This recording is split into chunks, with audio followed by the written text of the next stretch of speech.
Aquela terça-feira de agosto começaria como qualquer outra no cartório de Campos Verdes e terminaria como nenhuma outra na história da cidade. Mas naquele momento, quando o relógio de parede do registro de imóveis marcava 8h20 da manhã e a sala de espera cheirava a café requentado e ambição, ninguém, nem mesmo o velho Benedito, imaginava que o Vale do Caparaó estava prestes a mudar de mãos. E de alma. Benedito Souza Neto tinha 67 anos, mãos grossas como raízes de jatobá, e o passo de quem nunca teve pressa porque sempre chegou no horário certo. Amarrou a mula no poste de ferro com o mesmo nó que seu avô lhe ensinara, aos 12 anos 2 meios nós e uma volta firme, e empurrou o portão de madeira do cartório com a palma aberta, como se estivesse cumprimentando a terra. A calça de brim estava desbotada até o tom de um céu de seca, com um remendo de tecido diferente no joelho esquerdo que Benedito nem se lembrava de quando havia costurado. O chapéu de palha, com a aba rasgada na ponta direita havia mais de 3 anos, sombreava um rosto marcado por linhas profundas que não eram de preocupação, eram de sol. E a camisa xadrez azul e branca, lavada e passada, mas já transparente em certas partes de tanto ser lavada e passada, completava a figura de um homem que poderia passar por qualquer trabalhador de qualquer propriedade do vale. Nas mãos, naquelas mãos escurecidas pelo sol de 6 décadas, com calosidades duras como casca de peroba, carregava um envelope de papel pardo dobrado ao meio, amarrado com barbante fino. Nada mais. O murmúrio da sala parou por 2 segundos completos quando ele entrou. Depois explodiu em risos abafados e cochichos rápidos. O tipo que as pessoas fazem quando querem que o alvo não ouça, mas não se esforçam muito para isso. Uma secretária de agropecuária virou o rosto para a parede. Um executivo de terno cinza riscou algo em seu bloco de notas com um sorriso no canto da boca. Um dos advogados de Augusto Malveira Branco o apontou discretamente com o queixo para o colega ao lado. Coronel Augusto Malveira Branco havia chegado de helicóptero naquela manhã.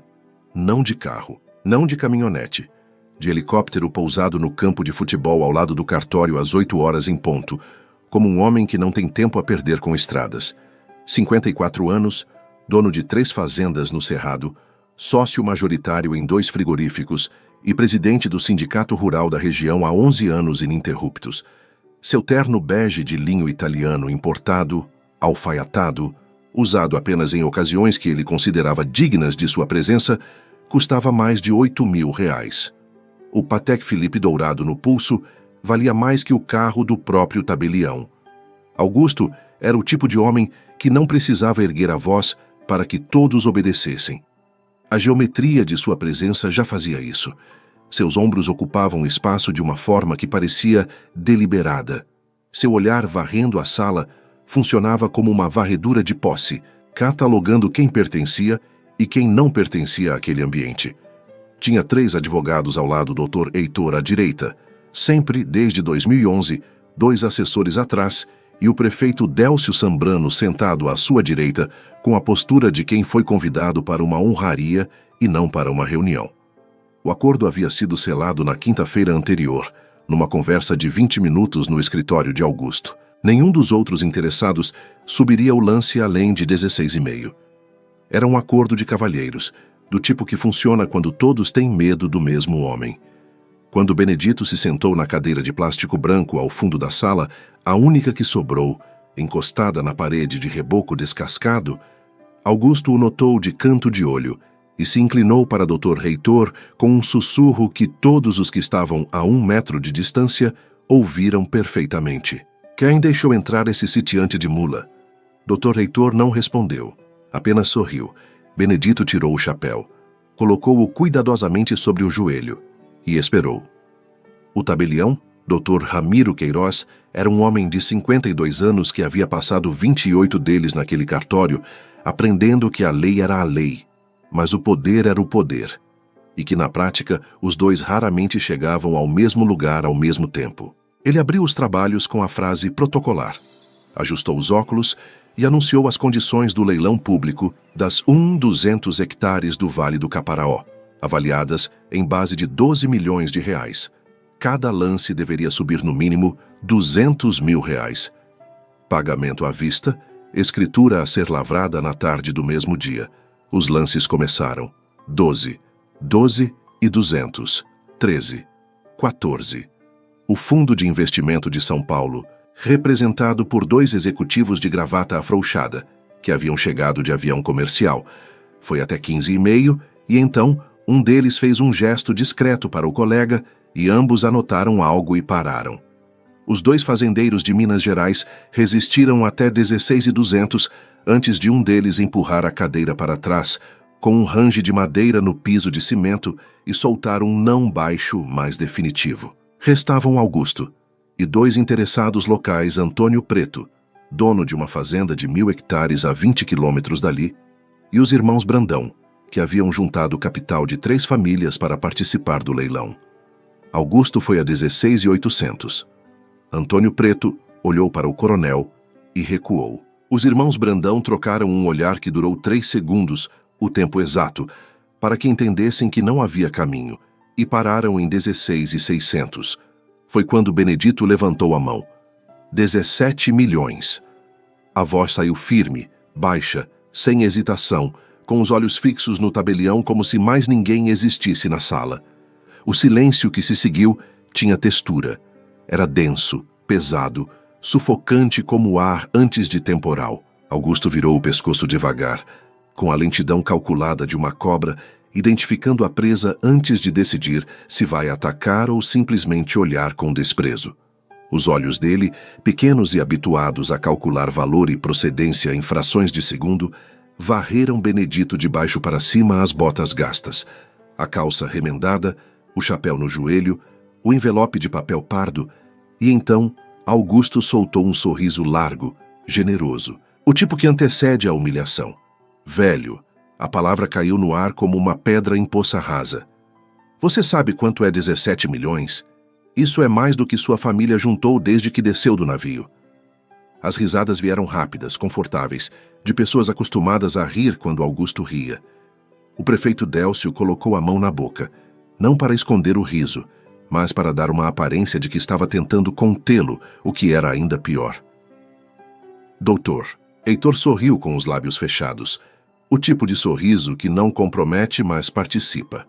Os 2 assessores trocaram olhares divertidos. Um dos executivos de São Paulo, que havia parado de participar do leilão, mas não havia saído da sala, olhou para Benedito com uma expressão que era um misto de curiosidade e desconforto. Benedito não piscou, não respondeu, não se mexeu. Apenas ficou sentado com o chapéu no joelho e os olhos no tabelião, como se as palavras de Augusto fossem vento presente por um segundo, inexistente no seguinte. Foi essa calma que fez Augusto ir além. Ele se levantou. Abotoou o paletó com um gesto lento, teatral, de quem sabe que todas as câmeras estão nele. Caminhou 2 passos em direção ao centro da sala e falou alto para toda a plateia, não apenas para Benedito. Sabe o que eu faço? Se esse senhor tiver ouro de verdade para pagar à vista o valor final desse leilão... Ele fez uma pausa, saboreando cada sílaba como quem come um doce devagar. Eu me curvo, literalmente me curvo, na frente de todo mundo aqui, e cedo o lance. Outra pausa. Mas se não tiver... O sorriso ficou mais largo. Saio daqui com a escritura e com sua mula como bonificação. As risadas foram maiores dessa vez. Alguém no fundo bateu levemente na mesa. O prefeito finalmente deixou o riso sair. Dona Neuza Aparecida Cordeiro, escrevente do cartório há 22 anos, mulher de 61 anos que havia visto muita coisa naquela sala e aprendido a manter a expressão neutra mesmo quando o estômago apertava, olhou para Benedito com algo nos olhos que não era pena exatamente, mas era próximo. Era o olhar de quem reconhece a humilhação e não tem poder para impedi-la. O tabelião Dr. Ramiro limpou a garganta, constrangido, e fingiu examinar os papéis com atenção que não tinha. Benedito olhou para Augusto pela primeira vez desde que o leilão começara. Não foi um olhar longo 3 segundos, talvez 4, mas naqueles 4 segundos havia uma quietude que Augusto, por mais experiente que fosse em leitura de sala, não conseguiu catalogar corretamente. Aquilo não era resignação, não era medo disfarçado. Era algo que ele não havia encontrado muitas vezes na vida. A tranquilidade absoluta de quem não tem nada a provar porque a prova já existe Está só esperando o momento de aparecer. Aceito os termos, disse Benedito. Pode registrar o combinado, doutor. O que aconteceu dentro de Benedito naquele instante era invisível para todos na sala. Mas estava lá uma onda de memória que subiu do peito até os olhos, e ele não deixou chegar lá. Porque naquele momento, na cadeira de plástico branco de um cartório de interior, Benedito Souza Neto tinha 7 anos de novo, descalço no chão de terra batida da casa de seus pais na beira do vale, ouvindo seu avô Antenor falar de uma voz baixa e séria sobre as terras que o pai dele, bisneto de libertos, havia comprado em 1931 com dinheiro de 20 anos de trabalho em fazendas de outros. São suas, Benedito, o avô dizia, apontando para o horizonte. São do nosso sangue. Ninguém nunca vai poder tirar o que foi comprado com suor honesto. Mas tinham tirado, ou tentado. Uma série de disputas cartoriais iniciadas nos anos 70 por grileiros com escrituras forjadas havia fragmentado a propriedade original, e a família Souza Neto havia perdido pedaço por pedaço ao longo de décadas. Não por fraqueza, mas por não ter dinheiro para advogados enquanto os outros tinham juízes. Benedito tinha 22 anos quando seu pai morreu sem ver a terra de volta. Tinha 37 quando sua mãe morreu com a mesma conta. Ele havia passado 45 anos construindo o patrimônio que precisava para um dia sentar à mesa dos que podiam decidir e para nunca mais precisar se levantar dessa mesa. Em 2019, depois de 7 anos de processo, a reintegração havia sido concedida. Mas havia uma fração, exatamente aquela 200 hectares agora em leilão, que havia sido separada por erro cartorial e precisava ser regularizada formalmente. Tecnicamente, aquela terra já era de Benedito havia 4 anos. Ele estava ali apenas para pegar o que era seu. O silêncio que se seguiu ao "aceito os termos" durou 3 segundos. Então Benedito se levantou, foi até a janela que dava para a rua e acenou com a mão. Lá fora, 2 homens que haviam chegado com a carroça presa à mula, 2 funcionários de sua propriedade, Raimundo e Kleber, que haviam acordado às 4 da manhã para aquela viagem, abriram a carroça com cuidado. Dentro havia uma caixa de madeira de cedro, lacrada com dobradiças de metal. Raimundo entrou com ela no cartório. Colocou sobre a mesa do tabelião com as 2 mãos, como se carregasse algo sagrado. Quando a tampa foi aberta, o ar da sala mudou de temperatura. 23 lingotes de ouro puro, cada um de 1 quilo exato, dispostos em 3 fileiras sobre um forro de veludo verde escuro, reluzentes sob a luz de neon do cartório, como algo que não pertencia àquele ambiente, ou que pertencia demais. São 23 quilos de ouro ao preço cotado hoje pela manhã, disse Benedito com a mesma voz de antes, calma, baixa, sem triunfo desnecessário. Mais 3,4 milhões em títulos do Tesouro em meu nome. Ele abriu o envelope de papel pardo e depositou os documentos plastificados ao lado dos lingotes e 1,1 milhão em certificados de depósito bancário. O total está acima do valor final do leilão, seja qual for o lance. O tabelião ficou com a boca aberta. Dr. Reitor levantou devagar da cadeira, como se seus joelhos tivessem esquecido temporariamente como funcionar. Os olhos dele estavam nos lingotes, depois nos documentos, depois nos lingotes de novo, como uma câmera que não sabe onde focar. Augusto Malveira Branco estava parado no centro da sala, de paletó de linho bege, com o rosto fazendo uma viagem de vermelho a branco que durou talvez 4 segundos e pareceu muito mais longa. O silêncio que tomou a sala não era do tipo que precede um comentário. Era o tipo que precede uma reconfiguração do mundo. Foi nesse instante exato, enquanto o tabelião olhava para os lingotes, com a expressão de quem está tentando lembrar onde deixou seu vocabulário, que a porta do cartório se abriu. Dr. Cláudio Furtado tinha 61 anos, cabelos grisalhos impecavelmente penteados, terno azul marinho e a postura de quem está acostumado a entrar em salas onde é reconhecido. Presidente do Banco Regional do Vale há 16 anos, amigo pessoal de Augusto Malveira Branco, desde os tempos de faculdade, ele havia vindo especialmente para cumprimentar o coronel após o leilão, uma visita de cortesia que havia sido marcada na semana anterior, quando o resultado parecia uma formalidade. Cláudio entrou com passo seguro, vasculhou a sala em busca do rosto de Augusto e encontrou Benedito. Parou. Seu rosto se iluminou com um sorriso genuíno, daqueles que acontecem antes de a pessoa decidir sorrir. Ele foi até Benedito, com a mão estendida e os olhos abertos, como de quem encontra um velho amigo em lugar inesperado. Seu Benedito, que honra! Não sabia que o senhor estava aqui. A sala inteira observou. Os executivos de São Paulo, os irmãos Brandão, o prefeito Délcio, que havia parado de sorrir há uns 2 minutos e agora estava com uma expressão que oscilava entre a confusão e o cálculo. Doutor Reitor, que havia guardado seus papéis em silêncio e agora os segurava no colo, sem saber se devia continuar guardando ou fingir que estava trabalhando.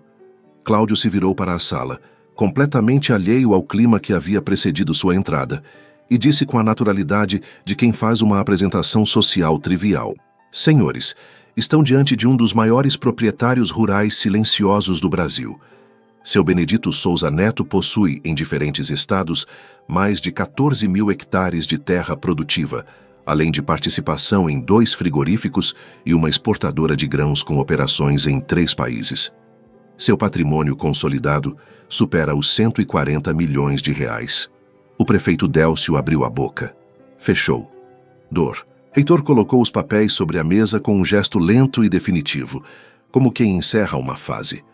Augusto sentiu as pernas pesarem não metaforicamente, mas de forma física e inequívoca, como se o chão tivesse aumentado 2 graus de inclinação sob seus pés. Ele conhecia Cláudio havia 30 anos. Cláudio não exagerava. Cláudio não brincava com números. E Cláudio claramente conhecia aquele homem de chapéu de palha remendado, com a intimidade de quem o havia atendido, assessorado, respeitado.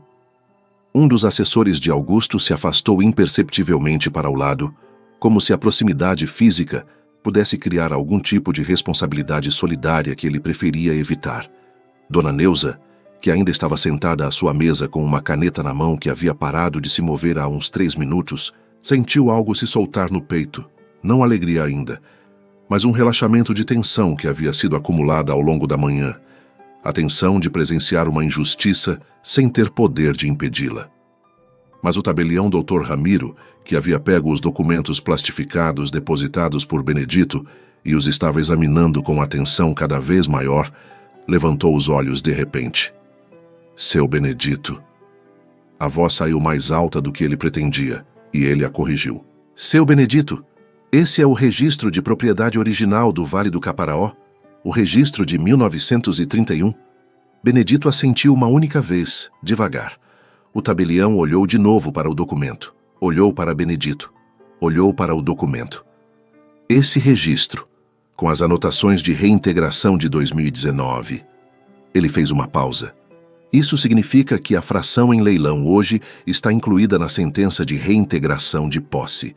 O leilão é de uma fração que foi separada por erro cartorial nosso.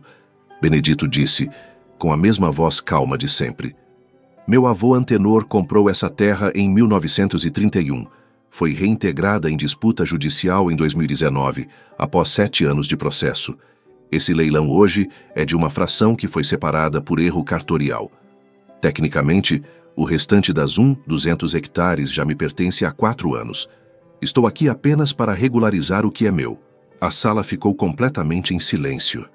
Não o silêncio de antes, o silêncio de surpresa com os lingotes, que tinha ainda um componente de incredulidade processando. Este era outro silêncio. Era o silêncio de pessoas que estão reavaliando, simultaneamente, cada coisa que aconteceu nas últimas 2 horas. Cada risada, cada comentário, cada olhar. Os executivos de São Paulo trocaram um olhar rápido que dizia sem palavras, saímos na hora certa. Os irmãos Brandão, que tinham parado de participar do leilão cedo o suficiente para não terem dito nada público, ficaram quietos com a expressão de quem foi poupado de algo sem saber exatamente o que. Antônio Preto olhou para o teto com a expressão de quem está agradecido por ter recuado quando Augusto olhou para ele. E Augusto Malveira Branco, o homem que havia chegado de helicóptero, que havia combinado com outros licitantes, que havia feito piada com o navio de uma família, que havia apostado a mula de um homem como bonificação de uma humilhação pública, estava em pé, de paletó de linho bege, sem conseguir encadear uma frase. Benedito se levantou da cadeira de plástico branco com o mesmo passo de quem entrou, sem pressa, sem drama, sem a performance de quem aguardou esse momento. Colocou o chapéu na cabeça, pegou o envelope vazio, agora vazio, com os documentos sobre a mesa do tabelião, e o dobrou ao meio, por hábito. Atravessou a sala devagar, parou a 2 metros de Augusto. Os 2 homens se encararam. De um lado, o coronel de linho importado e relógio de colecionador, presidente de sindicato, amigo de prefeito, dono de helicóptero. Do outro, o homem da mula, da calça remendada, do chapéu rasgado, do envelope de barbante que havia levado 23 quilos de ouro num cartório de interior, numa carroça presa à mula, como se fosse coisa normal. O silêncio era esmagador. "Coronel", disse Benedito, com a voz que usou o tempo todo firme, baixa, sem veneno. "O senhor disse que se eu tivesse ouro o senhor se curvava. Não foi uma pergunta, não era uma ameaça. Era apenas a recordação de um fato, dita com a naturalidade de quem cita a previsão do tempo." Augusto Malveira Branco, que havia construído uma vida inteira sobre a certeza de que o poder era uma questão de aparência e que aparências não mentiam, sentiu o chão sumir sob os sapatos de couro italiano. Tinha 60 testemunhas na sala. Tinha o prefeito à direita. Tinha 3 advogados que haviam assistido à aposta sendo feita e registrada. Tinha o tabelião com a caneta na mão.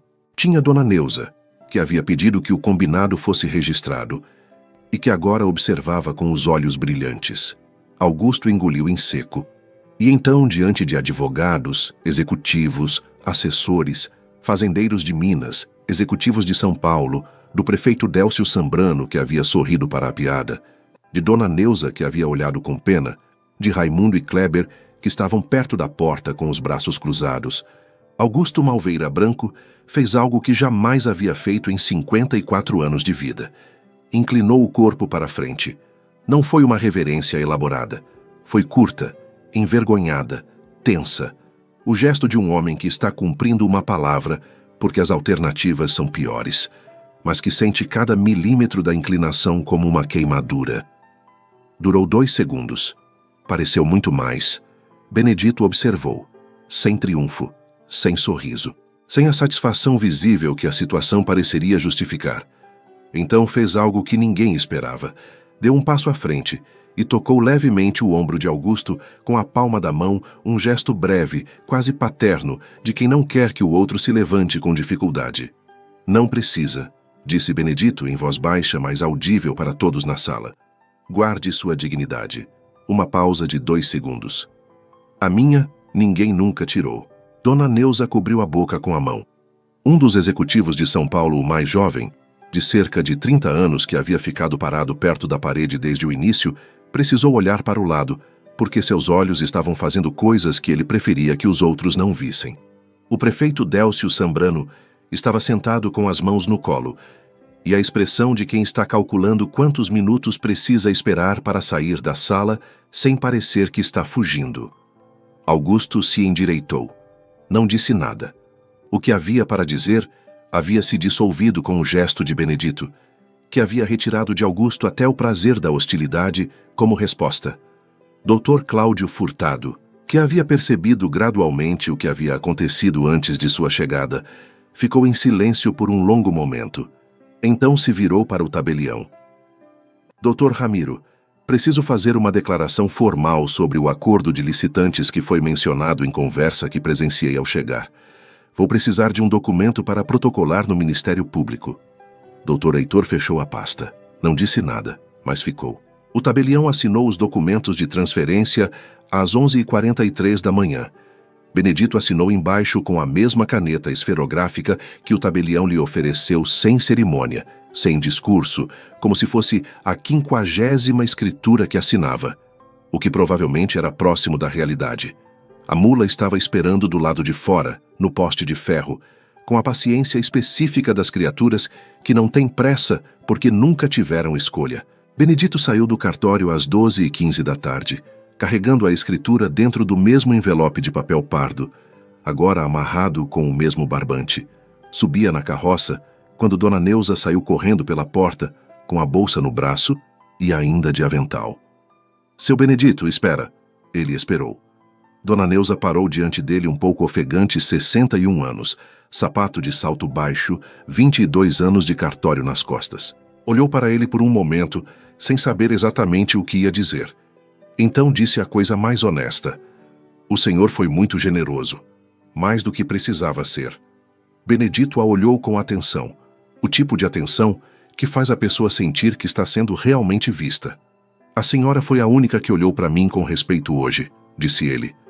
Esse tipo de coisa a gente não esquece. Abriu o paletó, ele não usava paletó, mas a imagem era esta. Abriu a carroça e tirou um envelope menor. Estendeu para ela. Tem uma carta aí, para a cooperativa que estou montando no Vale.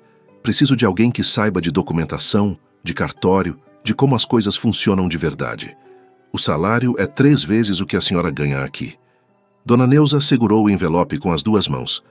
Por que eu? Ela perguntou genuinamente. Benedito pensou por um segundo.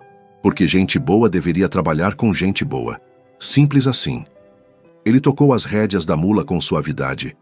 A carroça começou a se mover pelo calçamento antigo de Campos Verdes, no mesmo passo lento com que havia chegado. 6 meses depois, a cooperativa Souza Neto estava regularmente constituída, com sede numa propriedade de 30 hectares à margem do vale, e empregava 47 famílias, trabalhadores rurais, filhos de meeiros, netos de diaristas, pessoas cujos nomes nunca haviam aparecido em nenhuma lista de licitantes de nenhum cartório de nenhuma cidade. Dona Neuza era a diretora administrativa e havia reformulado o sistema de registro de propriedades da cooperativa com uma eficiência que fez o tabelião Dr. Ramiro ligar 2 vezes para pedir orientação. O acordo ilegal entre os licitantes havia sido denunciado ao Ministério Público pelo Dr. Cláudio Furtado na tarde do mesmo dia.